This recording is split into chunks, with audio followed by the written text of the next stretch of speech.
Hello everybody. I'm just gonna time myself to make it more efficient. My name is Renan. I'm a PhD student at the University of Lyon too, and I'm also Brazilian. And today I'm going to present a little bit of the data that I collected from my master's that I did between 2022 and 2024 at Recife at the Federal University of Pernambuco, under the guidance of Professor Fátima Santos, she's here, and also in collaboration with Professor Brady Wagner of the University of Copenhagen. The title of my presentation is Historical Memories of Major Brazilian Events, Group Variations and Positional Taking. To begin, I try to do a little presentation about what I'm going to say. I'm going to discuss a little bit of the national context in Brazil, as well as the study object. I'm going to discuss a little bit the theoretical articulation that I use for this master research. Then we're going to talk about the methodology, the data collection, then the results, a little bit of the discussion, and some final considerations. I decided to discuss a little bit at the beginning, a little bit the context in Brazil. We have seen for the last 5 and 10 years an increase in studies in social polarization in the Brazilian public sphere, as well as in social psychology. It's not something only in the human sciences, but also in social psychology, the study of social polarization and groups variation as well. And we can see in these studies, all of them, the majority, discuss a lot of solidification of a strong intergroup sentiment and a highlight of the dissonant characteristics of other groups as well in the Brazilian public sphere. And we can analyze that by many approaches and ways of communicating. But one of the approaches, which is more interesting for me, for my research, was to understand the different ways that we can understand the national past of Brazil in this context of political polarization as well. So we know that there is a literature that explains that how we understand the past is related to how we resolve or understand the economic problems and social problems in Brazil as well. So we do think that studying the historical memory of past events in Brazil has a fertile background and a fertile framework to understand these intergroup dynamics, how each group thinks and represents the collective past as well. And with this approach, we can understand not only the things that people remember about the past, but also what they forget and what are the symbolic foundations that give rise to different positions regarding the national past as well. So beyond this articulation between memory and social representations, I try to use a lot of the sociodynamic approach to social representation that was developed mainly by William Duaz and collaborators in Switzerland. So just really quickly, Duaz is going to say that individual cognition is isolated. It is approach, it is connected to a meta system of values that make us interpret and evaluate social objects. This meta system that he calls directly reflects the individual group affiliations and also the positions of ones in social hierarchy or social structure as well. So we can understand that the positioning of individuals is related to macro social forces, and studying memories is also a way to understand how social systems are related to these positions in society. And this will give rise to something that he calls the three-phase paradigm that he talked a lot about in this article in 2002, from societal to social psychology. So he says that there is 3 hypotheses of studying social representations, which is something that I used in my dissertation. The first is the common field of social representation, this idea that all individuals in society, they have a common ground, they share some beliefs about the same objects, so there is a common ground between all individuals. As well, the variation in position, so the individuals are going to vary their position based on the relationships that they have with the object as well. So we have a common ground, and after that we have some variations in the position. And these positions, according to Duaz, are anchoring of individual differentiations. So they are linked to symbolic realities. So different realities, they can promote different variations in positional thinking. So I decided to expand my master's on the second idea, the variation in position, to understand how different people, different groups as well, they're going to position in different ways about certain objects. So the idea of the study was to identify group levels variations with regards to the memory of Brazilian historical events, draw on similar units of thought. So to do that, we did a survey with 620 Brazilians over 18 years old. I'm going to explain a little later why we chose this category that is really broad, Brazilians over 18. In the sample, we had 307 women and 250 men with an average age of 32.7. So the instrument that we actually use an online questionnaire, and it was based on this study by Henk and collaborators. They did a study on historical figures around the world, and they asked people to evaluate their emotions regarding each personality. So we tried to do that, but instead we used historical events in Brazil. So the instruction, it was, here's a list of Brazilian historical events. Please rate them in the intensity of your negative and positive emotions towards each event. So 1 was extremely negative, 4 was neutral, and 7 was extremely positive. And after that, we did a collection of social demographic data. So gender, education, political affiliation, race, and region of residency in Brazil. So we had these 10 events that we use. Actually, these 10 events, we did a preliminary study to identify the main events, the most important events in Brazilian history. And after this study, we managed to combine this on a list. So we had 10 events. We had the arrival of the Portuguese royal family, the independence of Brazil, the abolition of slavery, the proclamation of the Republic, the military regime, the movement for direct elections, the federal constitution of '88, the Real Plan, which established the currency in Brazil, the Real currency, the pandemic in Brazil, and the presidential election of 2022. So that were the 10 events that we used for this questionnaire. So regarding the analysis, we try to do a latent profile analysis. I don't know if many of you know what that is. It's a type of factorial analysis. It identifies different groups on a main sample. So based on similar responses, the analysis is going to separate individuals in each group based on the responses that they give. So we do think that this analysis is really close to the approach developed by Duaz, because it enables to understand the social regulations and the express content in positional thinking as well. So there is also an articulation with the proper idea of homology, structural homology that was developed by Bourdieu, which is really close as well to this idea of the content that is expressed by the individual is also related to his position on the social structure. As well, we were able to publish an article last year, myself and Fatima, where we developed this idea of how this approach of LPA can help the study of social representations. So LPA, it helps not only to identify variations in individual position, but also in understand which social insertions are related to the national past as well. So this is the results that we got. We managed to identify 6 groups in the main sample.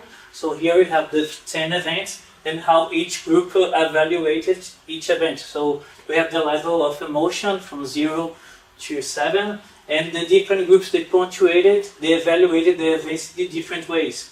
So we had 6 groups. Due to time, I can explain later as well how we managed to come up with 6 groups. Is a statistical test that we do to identify which group is the most suitable. So at the end we had 6 groups.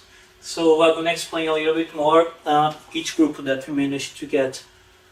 The first group we named the youth nationalities because their pattern of responses was really based on evaluating events in a higher scale that were related to Brazil's autonomy and national interest. So there was a lot of high evaluations for events that are related to the national identity in a way. So there is a higher evaluation for the independence of Brazil, the proclamation of Brazil, and also there is a huge importance to events that are really related to Brazil itself. So we have the Real Plan, which is really high up there, but also events that are more secondary to the Brazilian people are evaluated more negative. So we have the arrival of the royal family, which is a little lower. And also we managed to see that the variables associated with this profile were individuals that were from 18 to 30, so that's why we named them youth nationalities, the age that was really present in the people in this group. The second group was the nationalities. It has the same pattern of responses as the previous one, so there's a lot of strong emotions regarding national interests, such as the proclamation of the Republic and the Real Plan. But here we see a little bit of difference. We see that the events that are related to the 1980s, so the military dictatorship, the Real Plan, the free vote movement, they are really high up there. But the presidential elections, they are viewed as something really negative.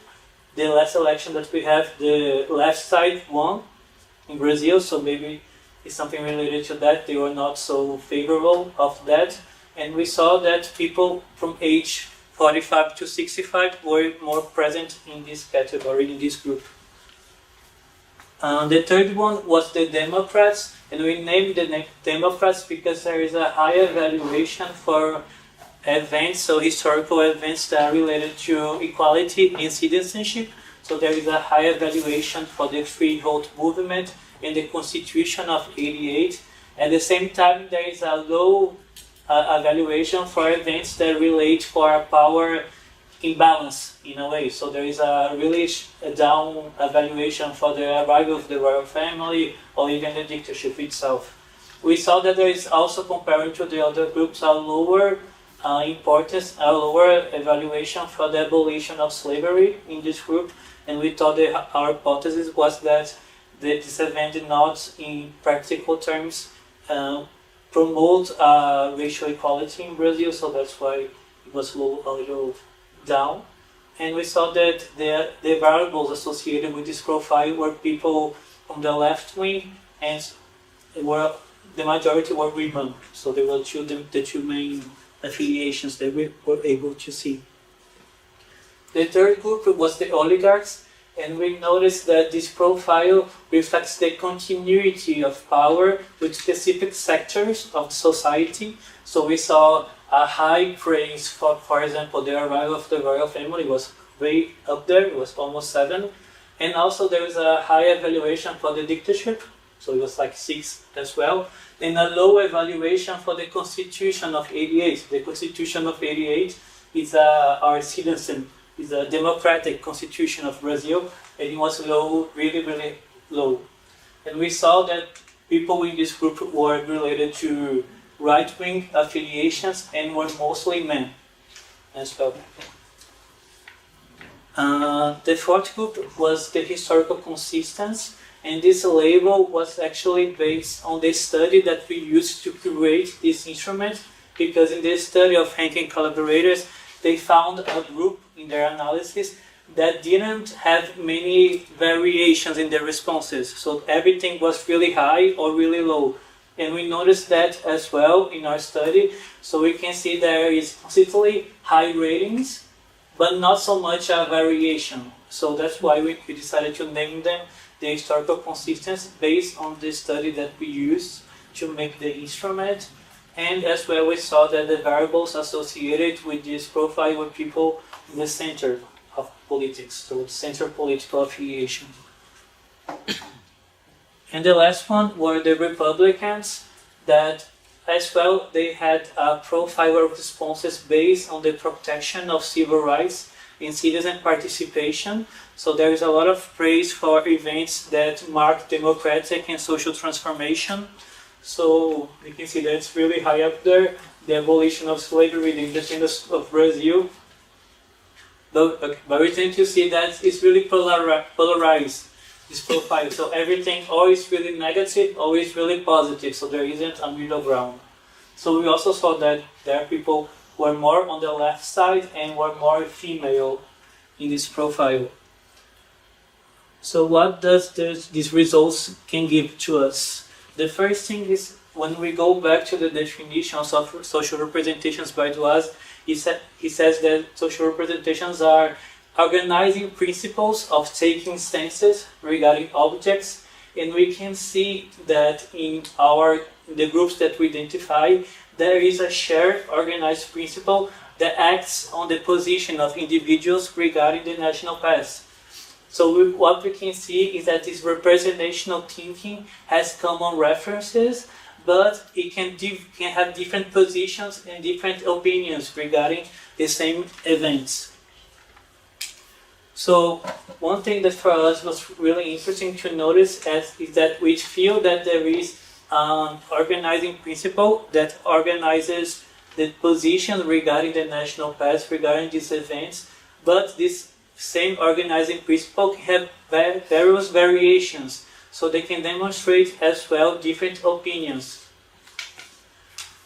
And we thought that this organizing principle can be different visions of the future and society. So each group has an idea of what society must be, what the future must be, but they are represented and they are taking stances in different ways. So you see that there is a common idea between the groups, but a different way of how each group is going to think the same point, the same idea.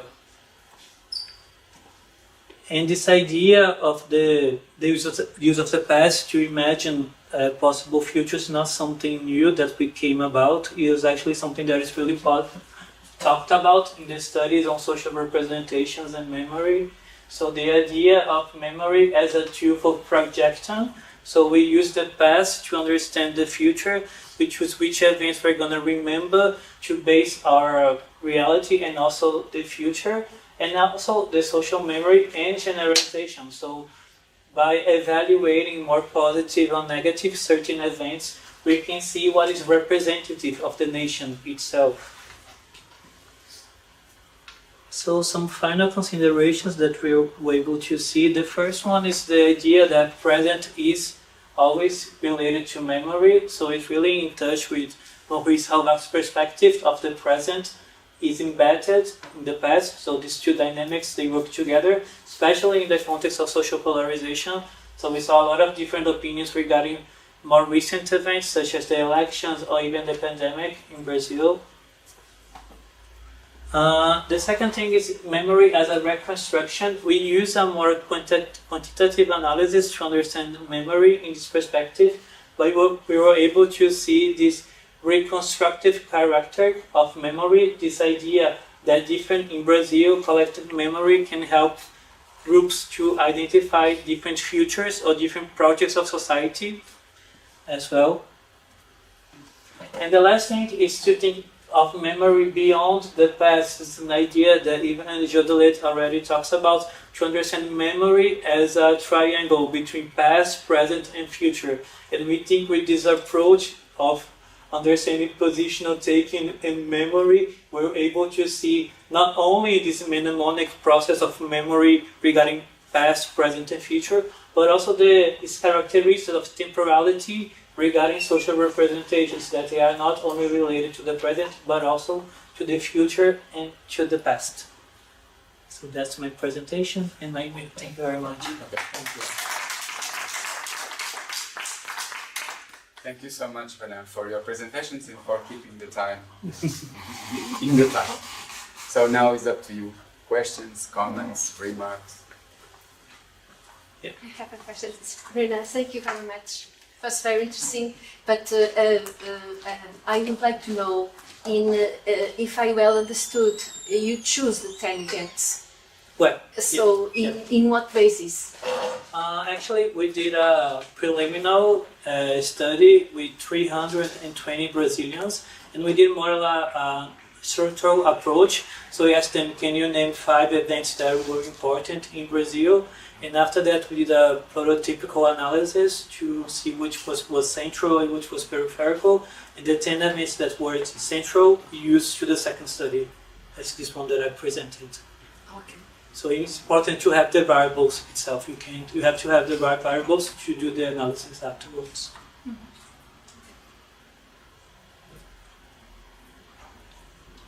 Giovanni, is there? Thank you for your presentation. Just a quick question about the age of your subject, because you gave the mean age, Yeah. but I was wondering if what is the span of the age, and if you have enough span to have also comparison between more older, more younger. Actually, we did 2 questions when we were recovering the data. The first one was the age itself, the number of the data, and also afterward the generation. Yeah. So for this study, I managed to work only with the generation, so people from 18 to 35, 35 to 45. But it's something that I want to explore later to see how the variable of age can impact the position. For this study itself, I only managed to work with the generations itself. So this generation said that, this generation thought of that, but it's something that I'm willing to explore as well in the future, because there was so much data that we weren't able to explore. But it's something that I want to do as well. Okay. More questions? No? So thank you, Renan, for your very interesting presentation and for your answers also. Thank you so much.